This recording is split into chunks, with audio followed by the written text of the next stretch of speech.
कहै छियो सावर कछौड़ी मानिल हमर कहनवा गे। कहै छियो सावर कछौड़ी मानिल हमर कहनवा गे। ज्यादा बजी से ले ले उठना मा भरल रहत मनवा गे। ज्यादा बजी से ले ले उठना मा भरल रहत मनवा गे। कहीं तो सावर का छोड़ा मन बोना हम कहनवा रे। कहीं तो सावर का छोड़ा मन बोना हम कहनवा रे। पानी वाला दूध दही रे छोड़ा ले बोना हम उठौनवा रे। पानी वाला दूध दही रे छोड़ा ले बोना हम उठौनवा रे। बुझली?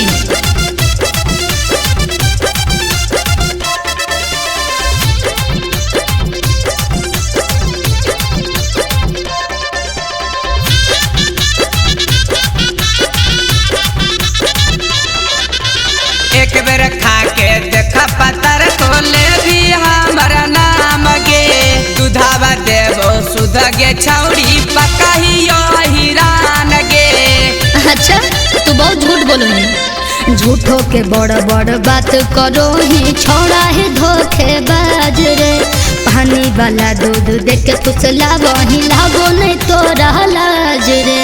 देहिया हो जे तो चिकन छौड़ी खिल तो पूरे बदन मागे।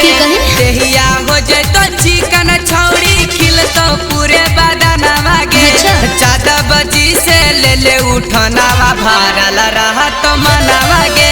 ज्यादा बजी से ले ले उठना भरल रहत मनवा गे।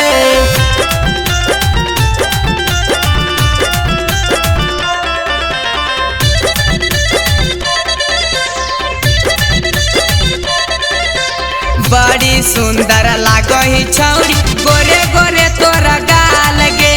रोजे रोजे दूध देबोगे छौड़ी बनी जो हमारा माल गे। कबो नहीं सुन। अरे तोरा से बढ़िया मिल है दूधवा चल जही गई खाटल रे। झूठो के बहकल बोली न छोड़ा हो जाए तो बहवाल रे। गबरू लाल के बतिया मन ले हो जमी कहूँ जमाना मागे। नंदन अपू के बतिया मन ले हो जमी कहूँ जमाना मागे। ज्यादा बजी से ले ले उठना मा भरल रहत मना मागे। ज्यादा बजी से ले ले उठना मा भरल रहत मना